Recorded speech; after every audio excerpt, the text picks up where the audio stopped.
In today's lecture, we will discuss about the reaction of metals.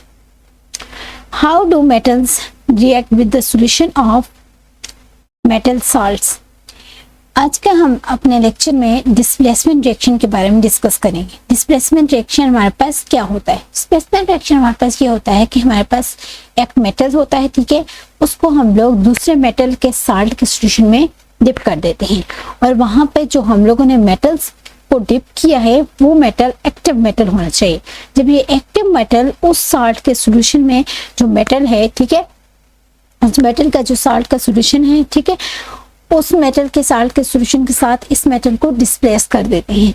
तो इस तरह के रिएक्शन को हम लोग डिस्प्लेसमेंट रिएक्शन का नाम देते हैं।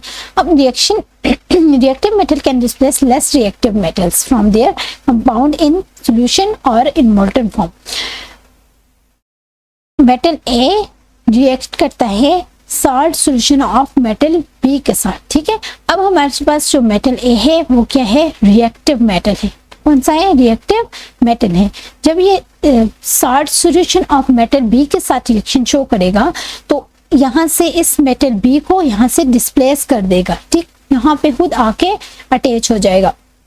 तो क्या बन जाएगा? Salt solution of metal A बन जाएगा और साथ में मेटल B डिस्प्लेस हो जाएगा यहाँ से। तो इस तरह के रिएक्शन को, जिसमें जो एक्टिव मेटल्स है वो लेस एक्टिव मेटल्स को डिस्प्लेस कर दे उसकी जगह से, इस तरह के रिएक्शन को हम लोग डिस्प्लेसमेंट रिएक्शन का नाम देते हैं।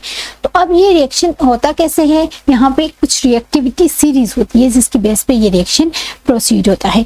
तो हमारे पास छोटी सी एक एक्टिविटी है, उस एक्टिविटी में हम बात करते हैं किसकी? हमारे पास यहाँ पे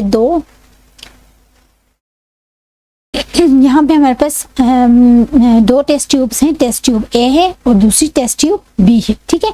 ये जो टेस्ट ट्यूब ए है इसमें जो है आयरन नेल को डिप कर दिया है, ठीक है। आयरन नेल को यानी कि Fe के नेल को डिप कर दिए है, कील को एक डिप कर दी है, लेकिन कौन से सॉल्यूशन में? कॉपर सल्फेट के सॉल्यूशन में हम लोगों ने इसको डिप कर दी है।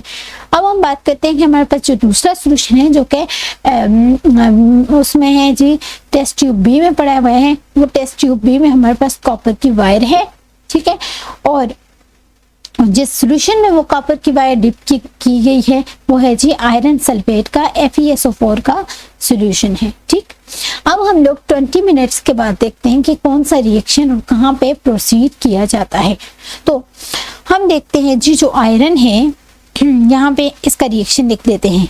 आयरन FeSO4 का सॉल्यूशन है जिसमें CuSO4 का सॉल्यूशन है और किसमें इसमें क्या चीज डिप कर दी गई है? आयरन का नेल डिप कर दिया है। और यहाँ पे जो रिएक्शन होगा वो क्या, कौन सा रिएक्शन होगा जी?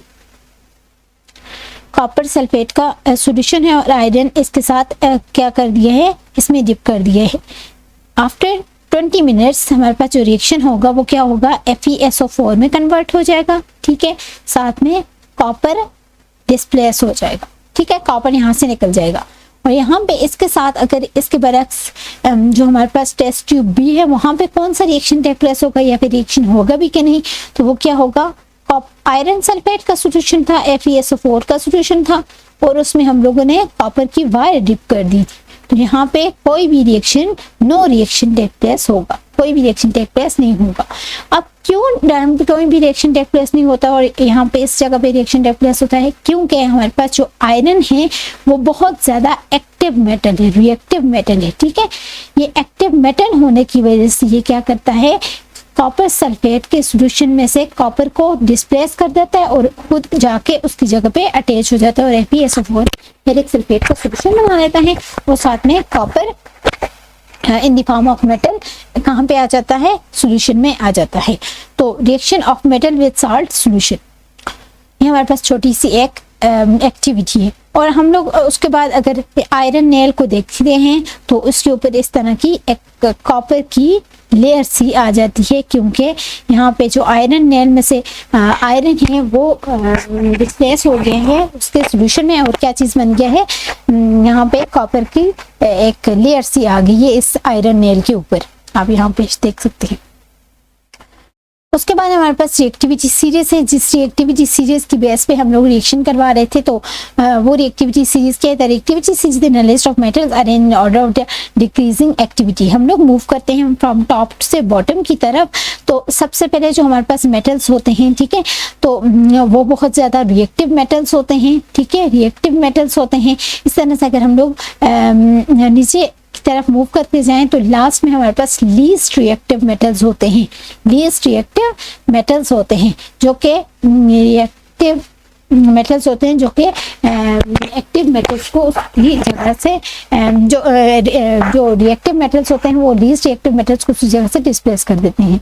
यहाँ पे हमारे पास देख सकते हैं आप लोग, जो यहाँ पे है जी मोस्ट एक्टिव मेटल्स हैं, ठीक है, जैसे कि potassium, sodium, calcium, magnesium, aluminium, zinc, ये हमारे पास क्या है जी? मोस्ट एक्टिव मेटल्स हैं। हम लोग इस तरह से नीचे चलते जाएं तो लास्ट में हमारे पास AU, AG, HG, ठीक, कॉपर, ये सारे हमारे पास क्या हैं? लीस्ट रिएक्टिव मेटल्स हैं।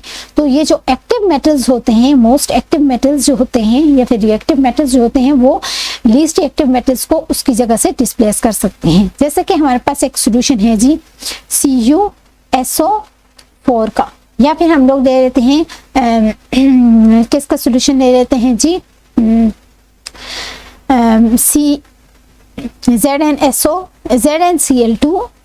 ZnCl2 प्लस हम लोग ले लेते हैं कैल्शियम ले लेते हैं, ठीक है। तो अब कैल्शियम क्या है? मोस्ट एक्टिव मेटल्स है, और जिंक हमारे पास क्या है? Zn वो लीस्ट एक्टिव मेटल्स है एज कम्पेयर टू कैल्शियम। तो हम लोग यहाँ पे जो कैल्शियम है वो जिंक को डिस्प्लेस कर देगा उसकी जगह से, और क्या चीज़ बना देगा? CaCl2 बना देगा, और साथ में जिंक को वहाँ से निकाल के बाहर निकाल देगा। तो ये हमारे पास क्या है? एक तरह का डिस्प्लेसमेंट रिएक्शन है, जिसमें एक्टिव मेटल्स जो होते हैं वो लेस एक्टिव मेटल्स को उसकी जगह से डिस्प्लेस कर देते हैं। तो इस तरह की रिएक्शन को हम लोग डिस्प्लेसमेंट रिएक्शन का नाम देते हैं।